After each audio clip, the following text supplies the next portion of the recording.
Okay, sometimes I have these psychic dreams. Um, Sometimes they're like things that are going to happen in the future, and sometimes they're things that happened in the past. Like I'm seeing things through other people's eyes, or they're things that are going to happen to other people, and I'm seeing them through their eyes in the future. One example I can give is I had a dream of somebody, something they were, after they had committed a crime, they were looking out the window as people were looking for them. And I knew it wasn't me because I would never commit the crime this person committed. And that was like me getting clued into these dreams. That okay, that was a while back. Now, this most recent dream I had, and sometimes these dreams are also, I believe, the spirits of victims or people who have been killed, trying to convey a message to me, or like to solve their own murder or something, right? Now, this most recent dream I had, I was towering over this immigrant. I think he was an illegal immigrant, and he was arguing with me, and he had a gun, and I wasn't afraid of him or his gun, which, that's not like me. I have a strong sense of self-preservation from surviving the ghettos of Detroit. I know sometimes it's just smarter to run. Even King David knew when to run, and survived to fight another day.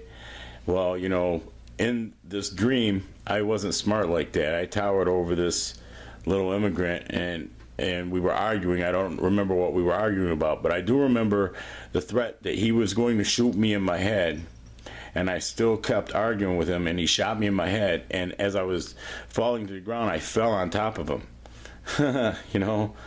And then I woke up.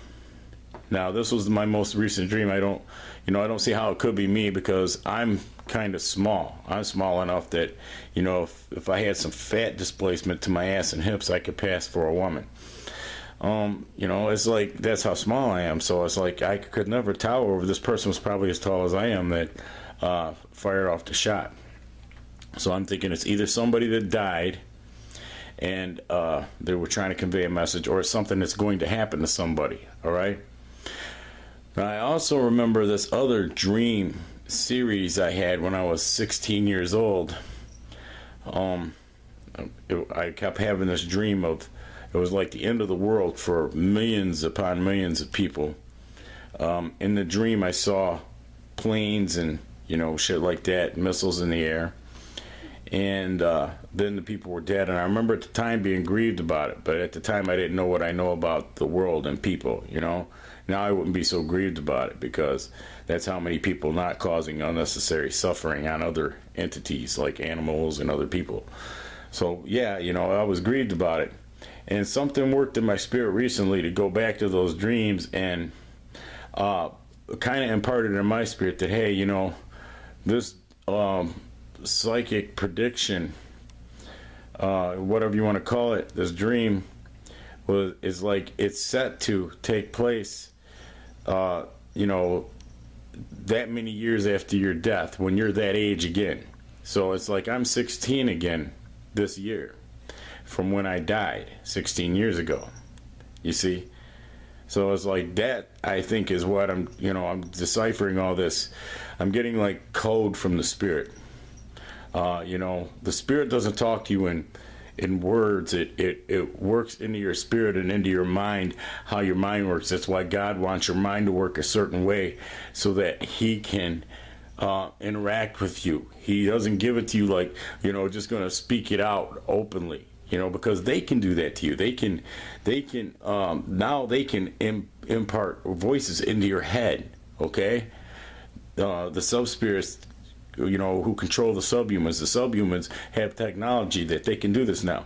So God has to be able to communicate with you by prayer without ceasing, which is like, how your phone is always connected to a tower somewhere, so you always got data hooked up. Well, that's kind of the same way, and that's connected to a satellite. Well, that's kind of the same way that God wants your spirit to be always connected to him. That's what prayer without ceasing means.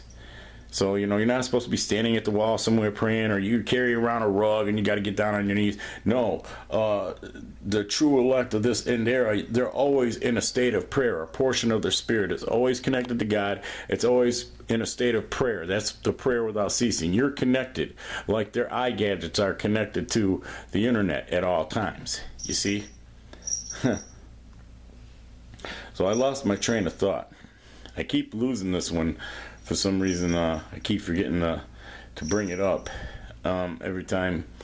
You know, I'm doing this. You know, I keep forgetting to bring it up. So I wanted to make sure I brought it up this time, and I hope I covered it, because see, it keeps getting stolen away. It must be something valuable to you guys that you could use for it to keep getting stolen out of my mind like that, right? Think about this. Whatever I said at the beginning of this video is already gone out of my head again. And this has been happening over this one particular subject for a long time, to where I never get around to delivering it to you. You're getting it now, and you should consider, what is it you're getting? Is it important to you?